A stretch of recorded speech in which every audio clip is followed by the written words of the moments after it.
Nagpaalala ang Department of Health kaugnay ng banta ng landslide sa mga residente na apektado ng Super Typhoon Nando. Ayon sa DOH, mataas ang banta ng landslide dahil sa saturated na ng tubig ang lupa.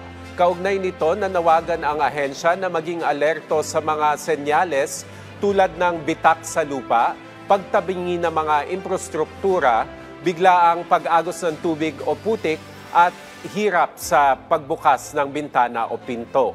Dagdag ng DOH, kapag may napansin na anuman sa mga ito, ay huwag mag-atubiling lumikas at agad na magpunta sa mataas na lugar at ligtas na lugar na malayo at maaring daanan ng lumayo sa mga lugar na maaring daanan ng rumaragasang lupa. Paalala pa ng ahensya, huwag munang babalik sa bahay hanggat walang abiso mula sa mga kinauukulan.